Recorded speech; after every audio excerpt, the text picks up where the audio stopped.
Hello, everybody, and welcome to Advanced Refrigeration Podcast. You're the host, Brett Wetzel and Kevin Compass. And you look beat, man. What are you doing? I am basically dead inside. Well, I know that, but why today? I'm just beat. Like we're doing condenser change outs, and I'm just exhausted. It's been a rough week. You have your truck back? Yeah. I got my broken down piece of crap back. What was wrong? I don't know. They claimed it was some what the hell was it? The sync module for like the lane changing that they reprogrammed, which I find it to be complete and utter BS. So it's probably gonna break down again. Sweet. I don't trust it anymore. This is like the fourth time it's broken down. So So besides condenser changes this week, is that what you've been doing all week? no, I've been on this Danfoss change out and pulling my hair out and then trying to clean up some of this Danfoss stuff and trying to deal with some of these issues like with this new controller that like DIs that just won't do anything. Yeah, you were saying last time.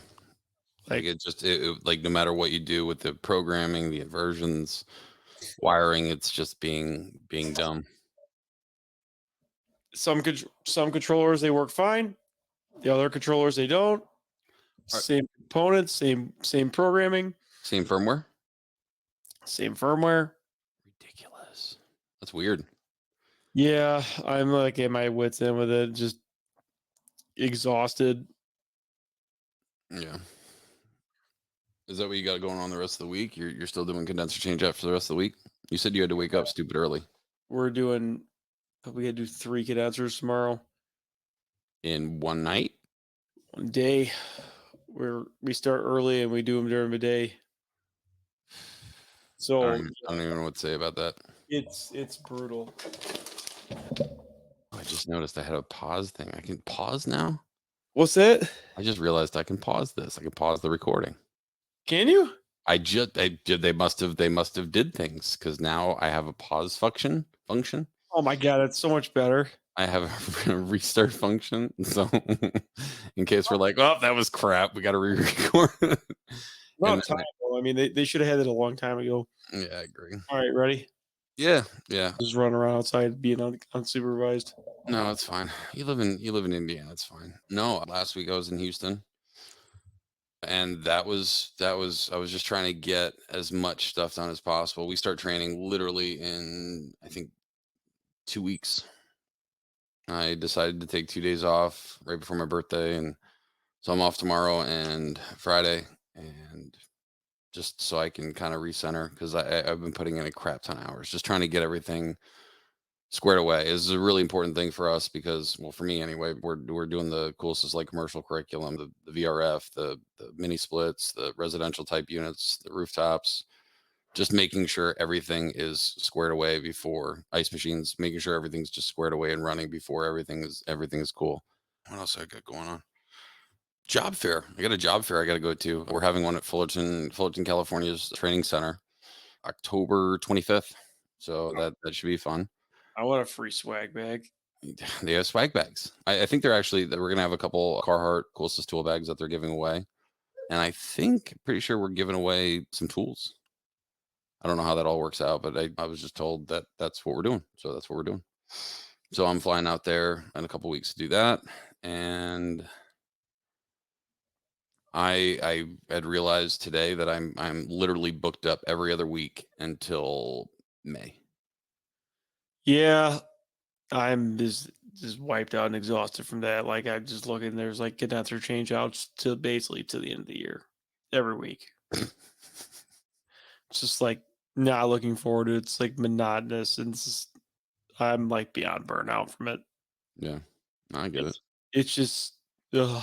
Yeah, you were telling me about that. Yeah, so I don't know. Tonight we wanted to talk about some CO2 component stuff, component operation. Basically, talking about all the bells and whistles that are on a CO2 rack. And for the most part, like a lot of these things are kind of programmed the same. And because it's all compressor protection, it's all system protection. Like a lot of the stuff that we're going to be talking about tonight, liquid injection, hot gas dump, and it all kind of circumvents around trying to make sure that we're maintaining the proper suction and discharge temperatures to make sure we don't grenade any compressors. So I guess we could start. You want to start about liquid injection?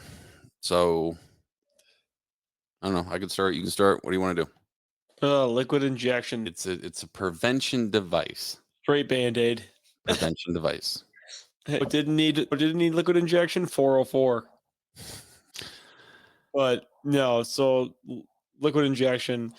Why we need liquid injection? So we need liquid injection for a couple of reasons. So on the medium temp side, the transcritical side, we need liquid injection because we are running a large compression ratio. So it's Wait, going wait, to wait, wait, wait, wait, wait, wait, wait, what do you mean large compression ratio? How is that large? For medium temp? how is 400 to 1500 not large? It's pretty large. What's that? That's a lot. All right. While you're explaining, I'm gonna research right now. It's Go ahead. still Continue. Continue. so we're running a larger compression ratio, so it's going to make more heat. You also have the injection of the low temp discharge into the medium temp. So you have that superheated gas coming from the low temp compressors dumping into the medium temp suction header. So at times, which is kind of rare, you still end up with high superheat. So you need some liquid injection to cool off the medium temp. So you need to reduce that superheat coming back to the medium temp compressors. So I just looked it up. I kind of ran the numbers real quick. So I assumed that we would do 1,500 pounds for the utmost max on the discharge on the gas cooler pressure, and I did 435 or Nope. 420.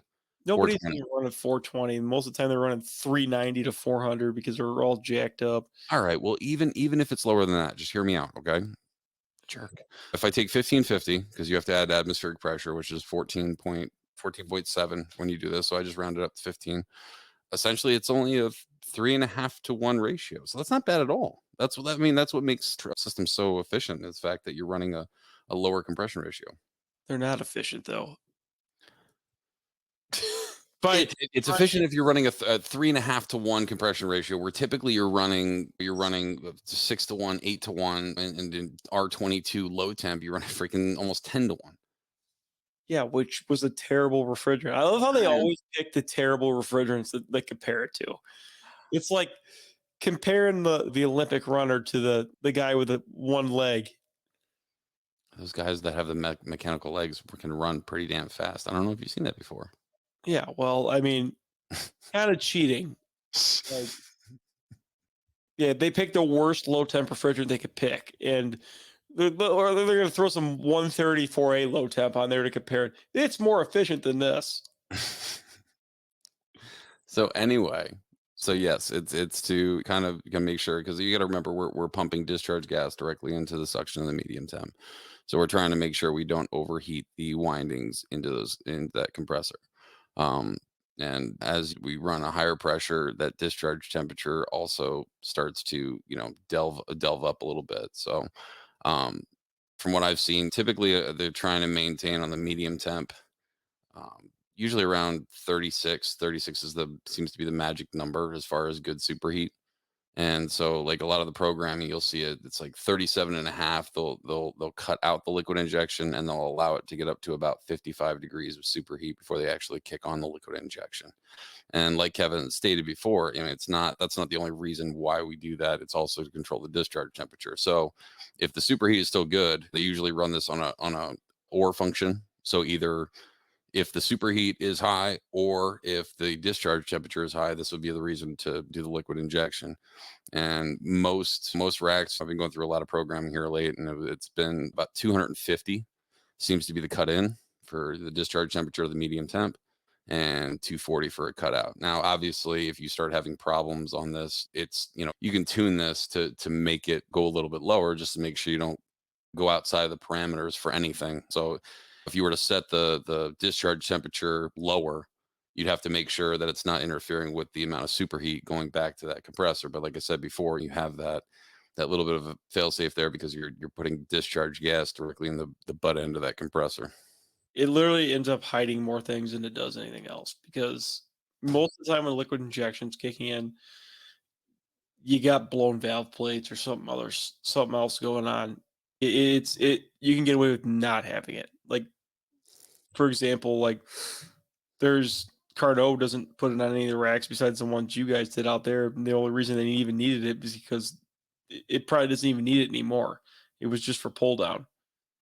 But so I mean, you have so much flash tank load coming back like that. You struggle to even get superheat most of the time, especially when it's transcritical.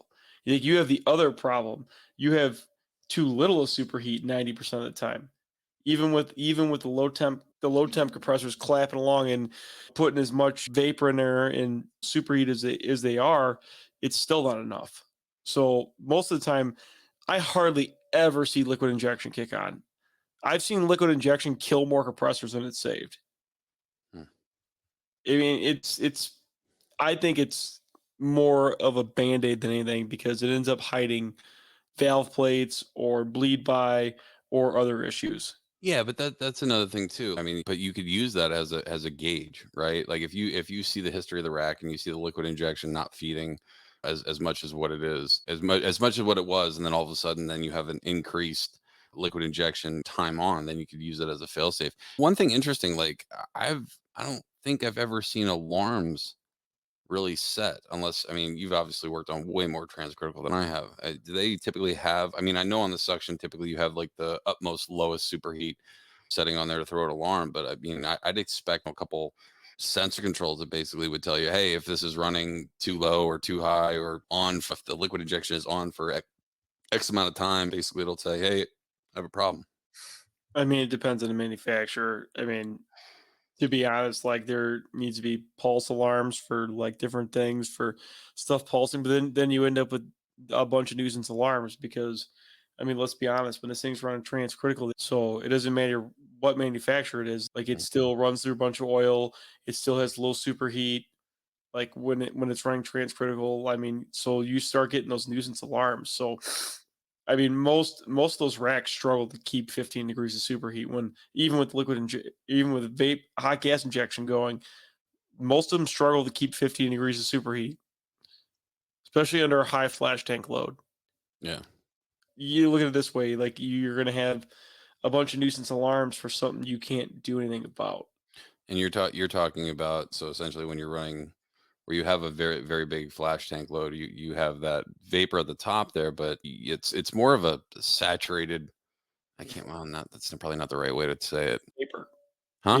It's like a wet vapor. Yeah, it's like a wet suction. Let's call it that. It's even on any diagrams that I've ever seen, it shows that like it's not straight vapor. They'll have like little chalk lines in there showing that you have a little bit of liquid in there as well. Imagine it's raining.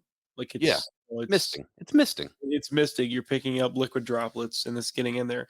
And there's really nothing you could do about it. So like there's knockdown baffles. Me and Adam were talking about this from Westermeyer the one day. There is actually knockdown baffles that they could be ordering and installing in these flash tanks, which they should be.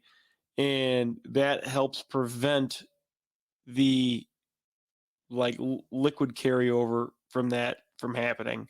Mhm. But none of these manufacturers are buying these knockdown baffles. Like apparently it's a common thing in the industrial side where they're using more. Why do I always forget the name of the vessel? Not an accumulator, it's a Thermosiphon. th- Thermal siphon.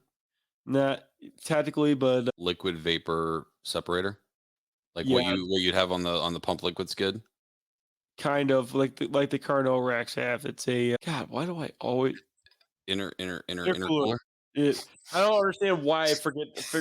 I every time, literally every time. But so it's like having an intercooler. The same thing. Like the intercoolers, most industrial stuff have knockdown baffles in them to keep the liquid in the bottom of the tank from getting sucked up in the top, where you would have your suction return gas at. Now that's what keeps it from becoming an issue. Hmm. Now those knockdown baffles would help with that. Obviously, it isn't going to completely solve the superheat issue, but I mean, it's It's an issue of you have that flash tank right there and it's picking up that cold liquid and there's nothing you can really do. Now that brings me to the next thing, the hot gas injection valve. Hot gas dump. Hot gas dump. So hot gas dump, there's a couple different ways to do this and it really depends on the manufacturer. Hmm. None of them seem to work well when it's transcritical. It just kind of is what it is. Hmm. So first and foremost, you have a solenoid that is dumping hot gas from the discharge of the Hmm. TC side into the medium temp suction. So Hmm. what it's doing is it's looking at a control. So it's looking at your suction return temp and your superheat.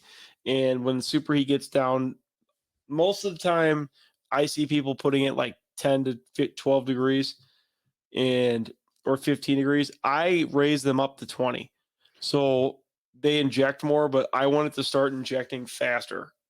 Well, I just had this discussion with James because I'm doing a whole bunch of questions on finishing up the CO2 presentation that we're doing, on that presentation, the class that we're doing at Coolsys, and basically I saw on one program for a certain customer, they have it set for 15 and 18.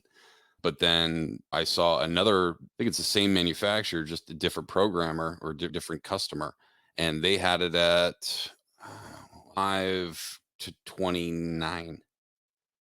Yeah. Yeah, that's an advancer. Those are advancer set points. Like, No, but even the other one, the first one that it was an older well, advancer they, rack that it was.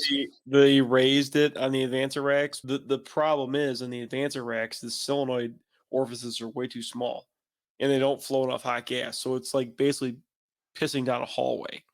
Hmm. So you don't get enough heat coming off there Hmm. to really do anything. Gotcha.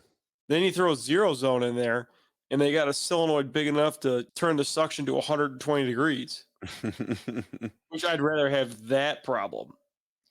I mean, and you could pulse the zero zone ones, and they work much better. But what you're doing is it's you're trying to keep that return gas temp from getting down too low and your superheat getting down too low. I mean, there's nothing you could basically do when you become transcritical because and you start getting that carryover because here's the problem. What happens when your suction temp drops? Your discharge temp drops. When Hmm. your discharge temp drops, the whole strategy becomes less effective. So as that suction temp tanks, you don't have the return temp or the discharge temps to help superheat that suction gas. So that's where have a problem. Now, this is where different manufacturers do it different, like LMP, like they'll run heat exchangers. It works fairly well. I'm not a fan of it because it gets overly complicated. And I think it's harder for guys to work on it. And if there's an issue, it is a bitch to troubleshoot for most guys. So what they're doing is they're running CDS valves or BLEMOs. I've seen it both ways. And they're basically one opens, one closes, and it forces gas through a heat exchanger or around a heat exchanger. So what they're doing is I've seen it where they take in discharge gas from the medium temp and they're forcing discharge gas to run one way through a heat exchanger and they're forcing the suction gas to run the other way through it. So what they're doing is if the superheat starts getting low, they start forcing more gas through the heat exchanger and less around it. And what it does is it adds superheat to it. And then as it vice versa, as it goes the other way, it could flip it. Now I've seen it do them on the drop leg too. So this is what a lot of the manufacturers have been doing here is lately they've been taking the drop leg and they're running it through the medium temp suction return. So what they're doing is they're using the heat coming down the drop leg. So when it's transcritical and we're running a lot of vapor back and see maybe running 90 degrees back off a drop leg, they're using that to pull some load off the flash tank. So it's helping reduce some load in the flash tank, and at the same time, it's adding heat to the medium temp suction to Hmm. superheat a little bit. So the discharge is a little bit more effective, but I mean, it just really depends on the manufacturer and how they're doing it. We'll do it with heat exchangers too. They will take a discharge of the TC medium temp and they run a BLEMO, basically a three-way valve. Hmm. So as the suction temp decreases and your superheat starts getting lower, they force more discharge gas through the VM valve and they modulate it through a heat exchanger, which that control strategy modulates that heat exchanger and then it forces it like keeps it like a 10 or 15 degree pressure drop. It Hmm. modulates a BLEMO and forces more gas through another side of a heat exchanger to heat up that suction temp. So they're using that to control the suction temp. But that whole control strategy goes back to how to basically control the superheat on the medium temp compressors. The heat exchangers work really well, but there's a lot that could fuck up with them. Well, that's the thing. So like in the LNP version where they use the two CDS valves and they, like on this rack, the one rack that we saw, it basically has two valves that have to be running in parallel because it's not enough flow even with a CDS 17 on there. And then the same thing for the heat exchanger for the bypass. So those valves basically go together. So if one is running, if the one set of valves is running 50%, the other one's going to run 50%. If the one set of valves is running 90%, the other ones are going to run 10%. So that's basically how they sync up like that. Yeah, the Carnot method works really well. The only problem is you have a lot of room for failure because if the BLEMO locks up or fails, it slams the discharge of the rack shut. Oh, because of the three-way valve. Yes. Ooh, that's not good. I like the other method. I mean, yeah, it's a little bit more complicated, but at least you have that fail safe in there, right? The Carnot one's complicated, but the problem is the BLEMOs. I don't know what it is with that discharge one, but like I've probably changed like 10 of them Really? in like the last year and a half. What happens is they slam shut and they don't react fast enough and they blow the main reliefs. Hmm. Only racks I've ever seen chirp the high pressure reliefs. You're talking about the 1740s. Yes, Gotcha. because they don't react fast enough and shut down and it slams it shut.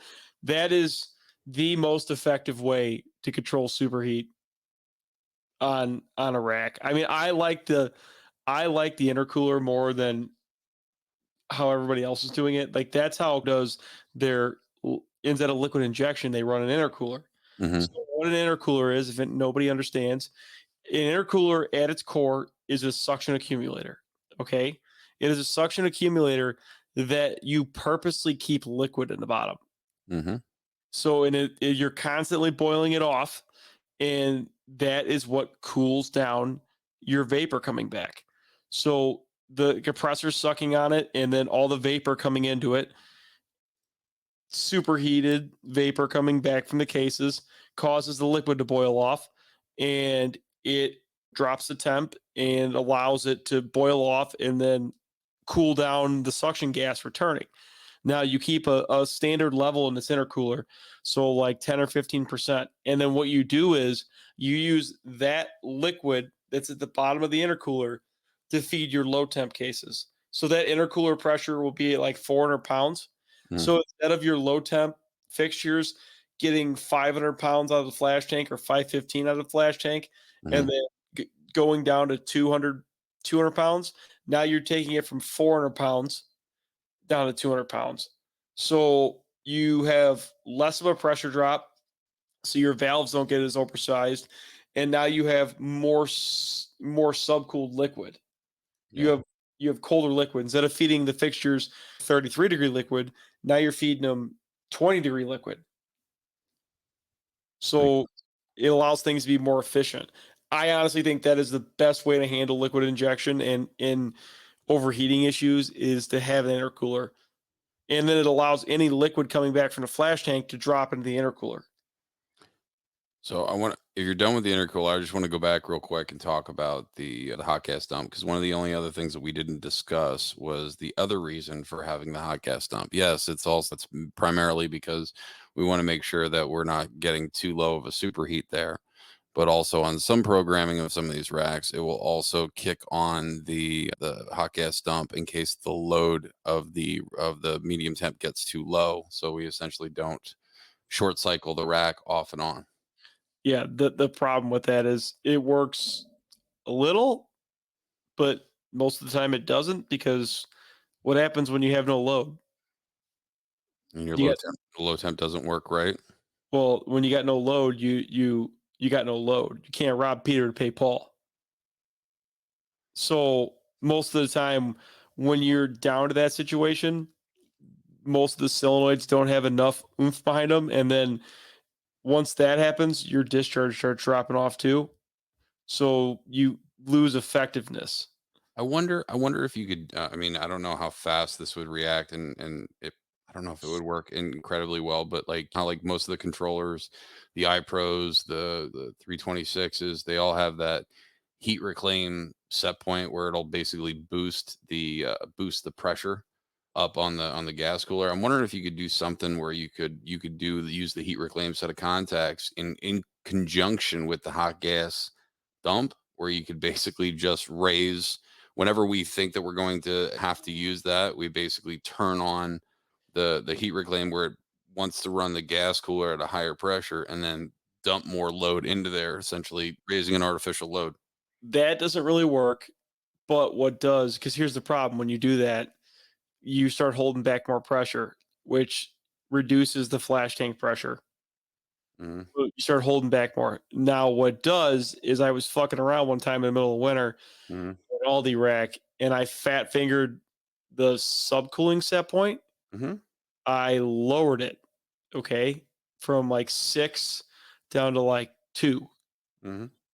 Or no, it was the max receiver pressure. I ended up messing up. And what we did is I accidentally moved the max receiver pressure from 540 to like 580, Mhm. which allowed the gas cooler valve, the high pressure valve to open more, Mhm. which loaded the flash tank more, which kept the compressor running more. So it essentially false loaded itself. So you basically, I don't know. Well, how did you had to physically change that by changing it in the controller? But like, so in the 326, that's a right with Danfoss, that's a writable point on a Danfoss controller. Yeah. So you could essentially change that. Like on microthermal, that's a changeable point. So that's so if you had like a two valve controller, you could change that and essentially false load the rack. So what you do is you're opening the high pressure valve more because it has more of a float to basically raise that receiver pressure up. Mhm. So you're raising the range of the receiver pressure. So it raises that up. And then at the same time, I fucked with the subcooling number and put it at 2. Well, it's making subcooling really quick and it's opening in the high pressure valve, Which puts more load on the flash tank. which more load in the flash tank. And we don't care about anything because like we had no fixture loaded in Aldi. So all the nightshades are down. It's got no load. But what it does have is that flash tank load, which is the major is like a quarter to half the rack load in the wintertime or in the summertime. Mhm. So what I did is I essentially loaded this thing. It kept the VFD compressor running at like 60% to like 70%. And the thing hummed all night long. And this thing, it was like -5 out. I was about to ask you how low the damn with the ambient was. It ran like a freight train. But manipulating that keeps the load up. Unfortunately, like, the hot gas injection, this only works until it runs out of discharge pressure. The cracks, the solenoids are not big enough. They're running DN2 solenoids. I know, like I've talked to a couple people, we've drilled some of them out to your orifice Mhm, and they work better. mhm. So it would essentially be a DN4. But the zero zone ones, I think they're running like higher orifice size. They work great, but the problem is once you run out of load, you run out of load. It's you can't just rob Peter to pay Paul because eventually Paul runs out of money. Paul, you cheap bastard. Well, like that's the problem with the running liquid injection is that me and James were talking about this the one day. Like they need to open up some of these controllers to be able to have like a switchable point on there to raise the receiver reference up or lower the receiver reference so you could switch it and false load to racks. Gotcha. Yeah, Gotcha. nightshades and doors are like the enemy to CO2. Well, yeah, because they like being loaded up all the time. Yeah, you start lowering the load is when you start having all these issues. Let's talk about Heat reclaim? we can talk about heat reclaim. Like it doesn't get really used as much as it should, but let's talk about it. Well, a lot of one manufacturer that I went down in Tennessee, they were utilizing it. So instead of running the heat wreck all the way out to the actual air handler and all the way out to the water, yeah, I know it's not as efficient, but I mean, you get a shit ton of heat off of CO2 anyway, but they're utilizing it to heat up a small glycol loop so they can reduce the amount of CO2 charge. And then basically, from my understanding, what they're doing is they're trying to maintain a differential in order to still maintain that flow via a three-way valve. And was it what the hell? What's the differential set point on that? I can't remember. I'm not sure, but like my big thing with the glycol to hot gas heat reclaim is we haven't had good luck with the heat exchangers. Like they leak all the time. Leak how? CO2, like between the plates. Like the welded plates? Yeah. Really? Yeah, I've probably changed out like 4 or 5 of them in the last like 4 years. Yeah, but that's one a year. And then how many stores do you service? I mean, in all reality, that ain't But like it's relatively horrible. like I will admit the way it does it with the air to air heat reclaim or Mhm. air to hot gas, the fucking dehumidification you get off these damn coils is insane. Because I mean, the discharge temps like you're running is ridiculously high in the summertime. I the benefit of running aired over heat reclaim, I think, is just tenfold. I mean, it's almost a transcritical mitigation. Like as much as people talk about adiabatic and everything else, I think heat reclaims the sleeper one. I Oh, mean, the one that's not used a whole bunch? well, yeah, you really think about it. If you use it in a dehumidification strategy and you're blowing 50-degree air from a rooftop unit or a DSOA, they're using it to, dehumidify, you're blowing 50-degree air through it. You're now removing a shitload of heat. Like some of the middle of summer, like they could almost bypass the gas cooler, which I don't know Hmm, why they don't. Like, so like I was just looking at one the other day. It was 90 degrees outside, running peak full tilt transcritical. This thing goes into heat reclaim mode. The line coming back from the CES unit was 67 degrees. wow. Hmm. Well, and I don't know, like, so see, I don't remember how I gotta look at the programming, but like, I mean, it would make sense that if you were doing dehumidification, you would only let X amount to control like a discharge air temperature off the coil of like 78 degrees, right? So you're Well, not overtaking the air conditioning. And then obviously, if you're going to use it for heat, then you just let it ride. most of the stuff I've seen, especially like the Aldis, they run like a 20 to 40 pound differential. They're trying to keep it 20 to 40 pound differential, and some of them are running a coil temp. I've seen it 50-50. Some of them run a coil. They have a coil temp sensor in there, Mhm. and they're running an actual coil temp. Gotcha. And then the DSOA is taking care of cycling the heat reclaim on and off, Hmm. whatever it needs to be. But at most of those stores, the heat reclaim coils never shut off. They run basically all day and night long because they're always reheating the store. They're running heating. I mean, which it technically should be. I mean, but it will overtake the store. Like we had one where the actuator failed, and it was running. I mean, it was like 96 degrees by the time we got there. Mm. Trying to remember if I had a program for the heat wreck so I could see what it was. I don't remember where I have it. It's a 20 to 40 pound differential. Heat wreck. Oh, there we go. There we go. Heat wreck differential. Input. Da, da, I da. think the differentials, like running it off of pressure, is like kind of pointless. Oh, you're saying, oh, Just let it run until it doesn't need heat reclaim anymore. Then shift the valve back the other way. gotcha. Well, I yeah.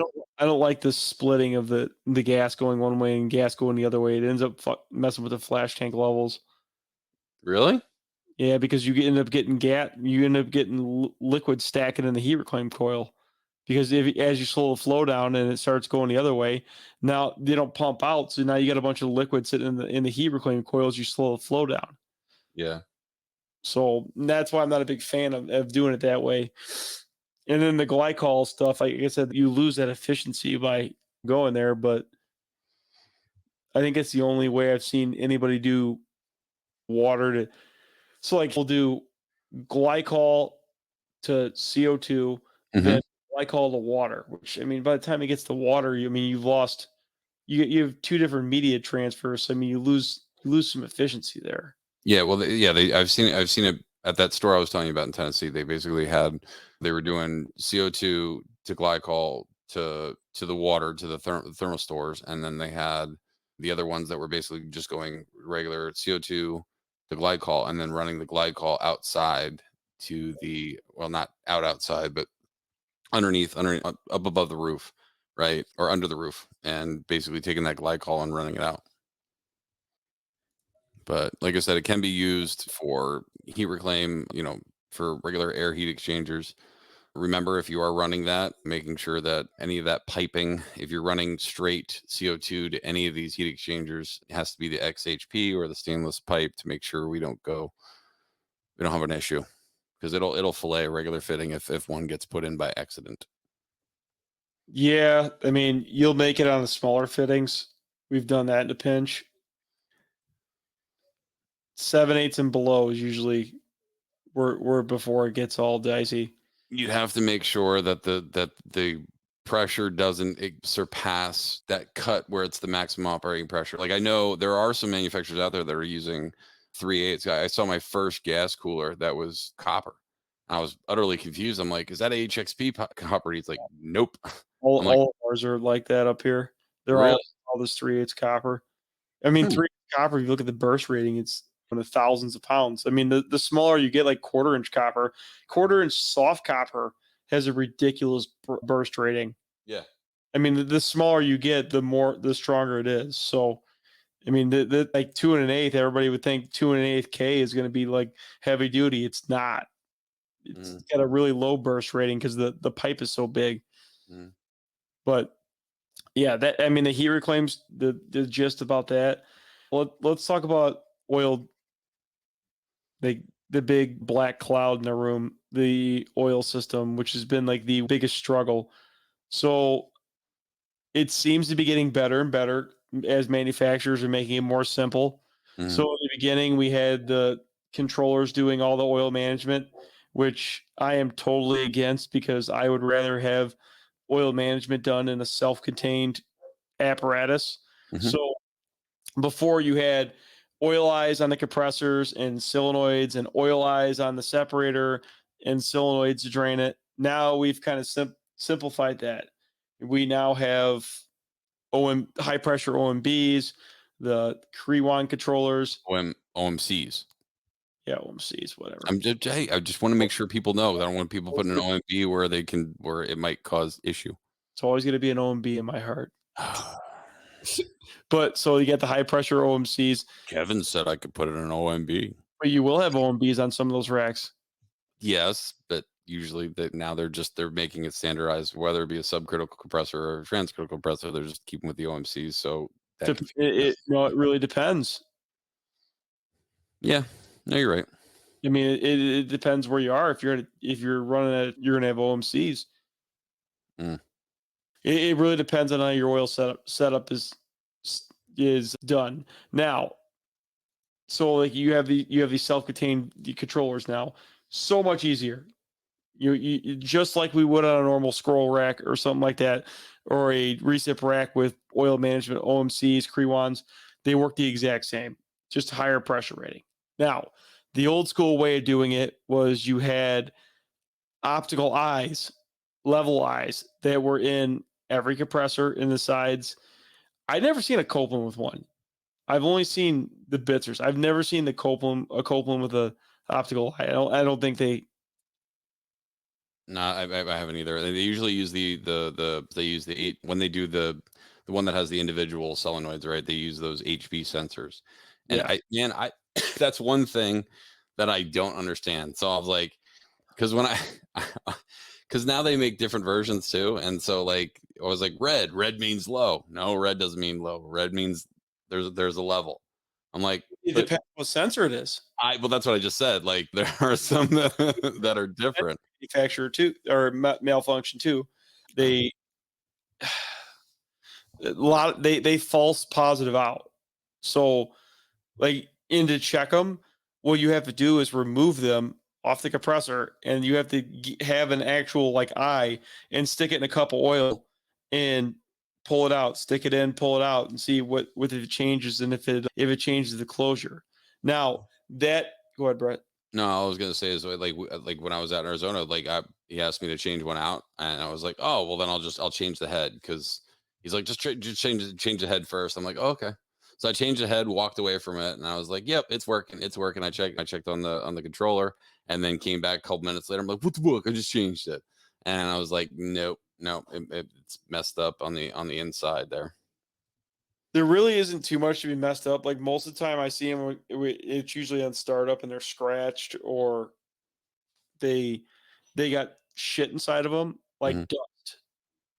Like what was it the last one I did? We had it kept false positive, kept saying it had oil, and it didn't, and there was a shitload of dust inside of it. As soon as we cleaned it, it was fine.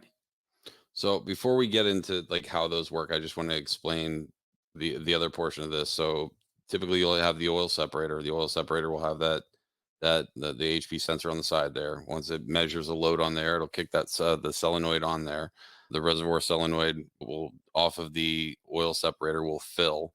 Basically, is usually energized for 10 seconds and then off for 5. So it has a 15-second cycle time. So that's so we can have that level in the reservoir, and to make sure that we have enough pressure to feed both into the compressors on the medium and low temp.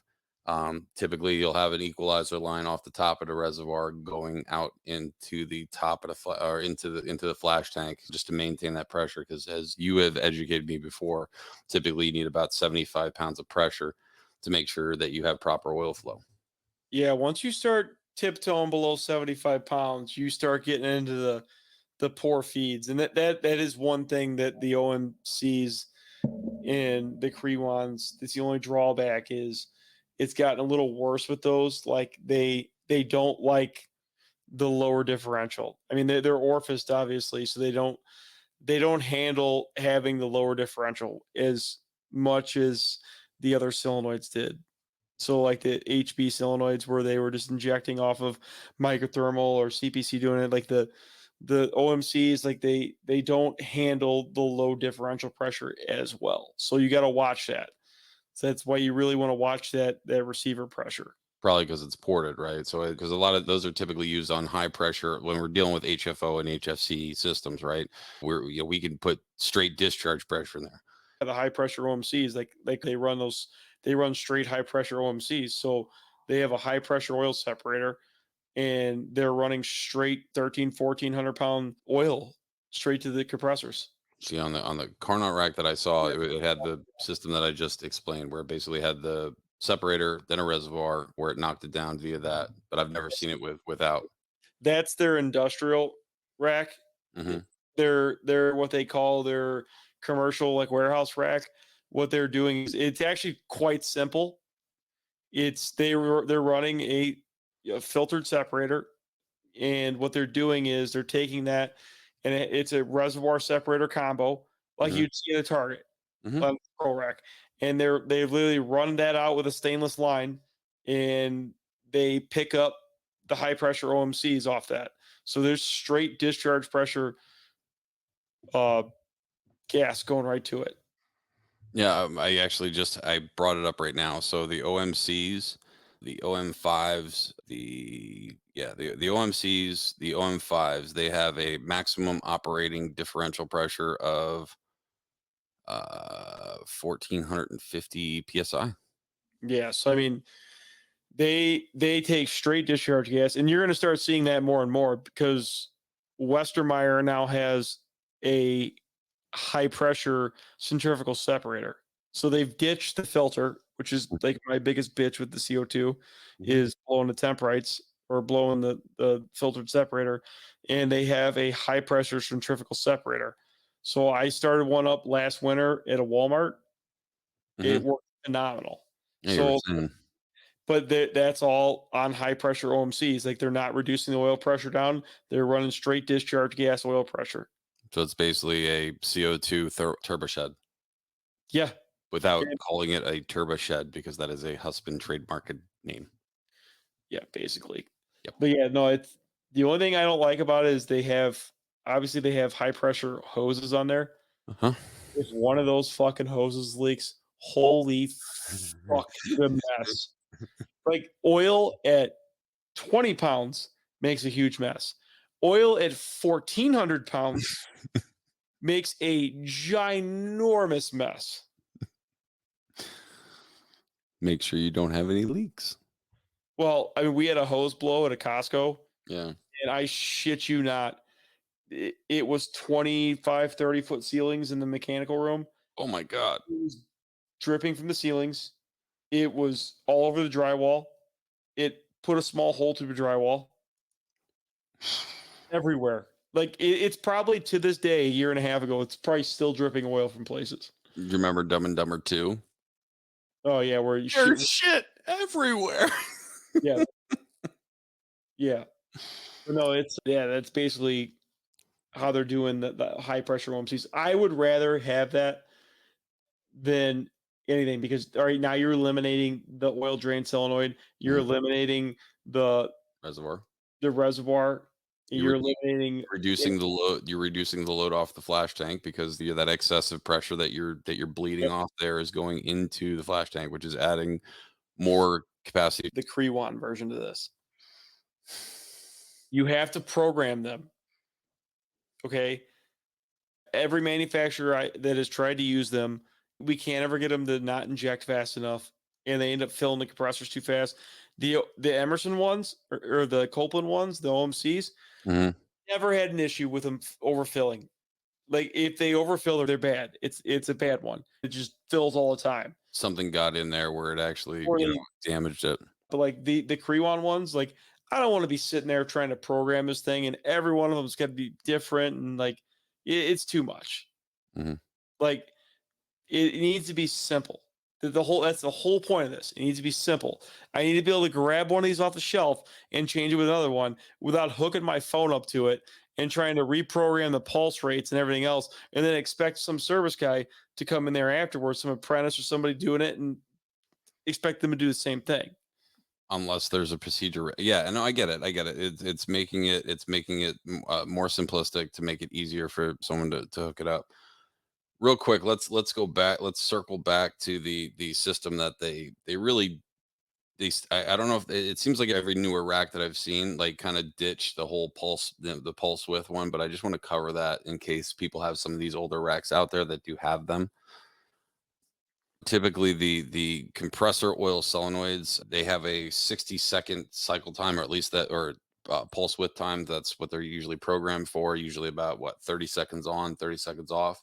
It really depends on the manufacturer. I've seen them be 10 sec. I've seen them more of them be 10 seconds on, 10 seconds off. Like I've never seen one at 60. That's usually that's kind of high. Usually they're 10 on, 20 off is what you see most of the time. Gotcha. So, but like that system, for example, you're using the controller and you're using the HB sensors. Mhm. You're basically so it's looking at say, okay, we got low oil. It's going to make a call, a digital input to the controller. The Mhm. logic is going to say, hey, this compressor's low on oil. It's going to say pulse the solenoid on for 10 seconds, and it's going to sit there and it's going to be off for 20 seconds. And if the logic comes back it's still low on oil, it's going to pulse it on for another 10 seconds. It's going to keep doing that. And then like for microthermal, if it goes so long, say it's 2 to 3 minutes, it's however it's programmed, and it's still pulsing at low on oil, it's going to lock out on oil. It's going to say, hey, I've been low on oil for 2 minutes and the oil level's not rising with the pulses. Go ahead and lock it out. And Yeah. then go ahead. No, what I was gonna say is on On the when they do the flexible combiners, usually what was it? There's a mid. I can't talk tonight. Today's just been a stressful day. Max pulse count lockout, where basically if it pulses for 20 times and still not filling, at that point it'll lock out that particular compressor. Is that correct? Yeah, so it'll have a count how many times it does it and it locks it out. So I mean that's where I see more issues with this with flash tank pressure than I do oil issues because this system is very susceptible to flash tank issues because your oil reservoir is venting to it. And if you lose differential on this system, you end up getting a lot of nuisance oil lockouts. Oh, so you're talking about, so if your flash tank is not uh, Stable. stable, where you instead of having like a 10 or 15 differential, so let's just say your flash tank is 490, right? If it's going all the way up to 500 and then down to 485 or something like that, that's a suitable curve that you should have. But if you start seeing where the Eh, BGV is not what. I don't want to see it more than 3 to 5 pounds. Okay, but not everyone is you. But what I'm saying is that if you have something like it has a 40 or 45 pound differential, which I have seen, if it goes too low, you start losing that differential. Then in turn, you start losing the differential to help push that oil out because now your reservoir is at a way lower pressure than what it should be. And essentially you're not going to fill up that compressor nearly enough. So you don't get, like you said, end up getting those nuisance trips. Yeah, I mean, 40 pounds isn't as bad as I've seen it. I've seen him in 90 pounds. I've seen 100-pound swings. No, the numbers I gave, it was like 20 or 25 pounds, like Yeah. basically total. You know what I mean? Like, Oh, I've seen him go from like 580 down to like 420. oh, that's not good. So those are the ones, and that's more common than you think. Those are the ones where these oil issues mess up because say it spikes down to 420, you're running a 400-pound suction. Well, now it's got a 20-pound differential and it can't move the oil. So then it pulses 10 seconds on, 20 seconds off. It calls again, keeps calling. Well, 2 minutes went by.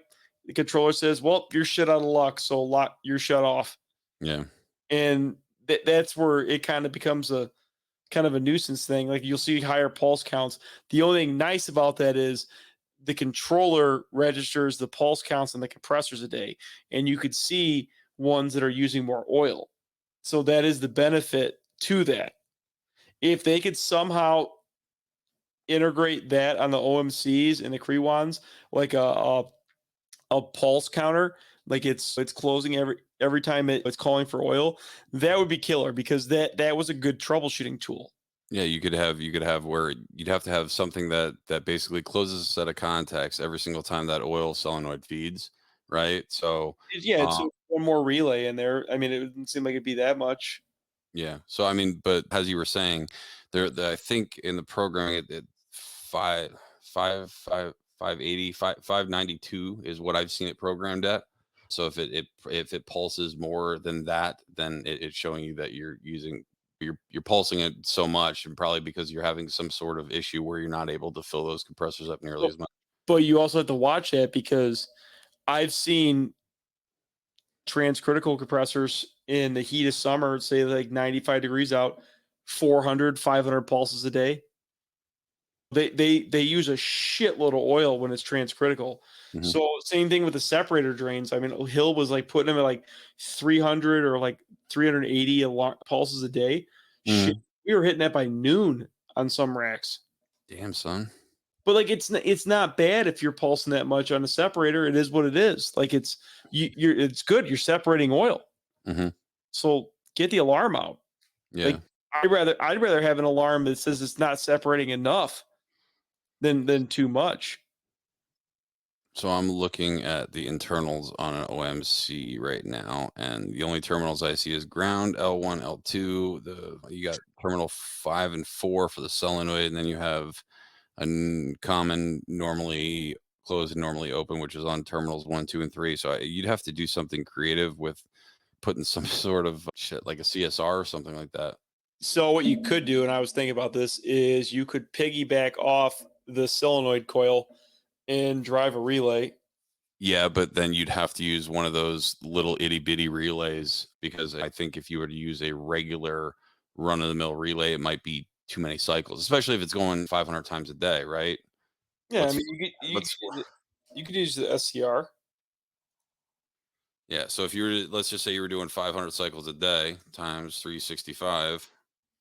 Wow, I can't even use a damn calculator today. Yeah, I'm burnt out. Like my brain is just fried with that stuff. It's 182,500 cycles a year if it were to cycle 400 times a day. So that's just one compressor. So they have those little relays. What the hell are those things called? The little white ones. Yes. I mean, so guys, if you are doing these and you're having compressors not feeding oil or you're having high pulse counts, check those relays. Make sure they're actually closing and sending voltage to the solenoids because the the EMS system is closing a relay that's driving another relay Hmm. that's driving the power to the solenoids. So check your EMS, make sure EMS is closing and it's driving that pilot relay. Make sure it's actually driving the pilot relay and it's actually doing what it's supposed to. Just because the light comes on doesn't mean the contacts are closed. And make sure you're actually getting good voltage through it and it's not like halfway closed or open. I see that that is a common failure with those things. After a few years, like to be honest, like after like that's a wear item to me. Like every 2 years, those should get changed. You're talking the cost for those relays. Say it costs $200 to change those relays. One service call they're paid for. Yeah, 100%. If not more, if not the plus the lost product that you potentially will prevent from changing those out. It's Or the same thing. We go with I when I tell the guys to do PMs, like I'm like change the contactors every year. Just change them every year. same thing with dryers and oil separator filters. Like they should be changed every year. I don't give a Every year. shit. I don't give a shit if it's not plugged. Like what? Don't let it get to that point. Yeah, Wait, I mean, I'd rather change it out right before summer than all of a sudden summertime. Now you're 2 o'clock in the changing morning. 20 oil separators in the middle of the heat of freaking summer. Yeah, and at 2 o'clock in the morning because they never fail at like noon on like a Monday. They always fail at like 2 a.m. on a Friday. Friday, well, 2 a.m. on a Friday. That'd be Friday. You mean 2 a.m. on Saturday? Yeah, well, whatever. Same difference. I'm just like burnout and dead inside right now. Yeah, I hear you. All right. Well, I think we're both smoked. So, man, we'll close this one out, and I guess we'll see you guys next time.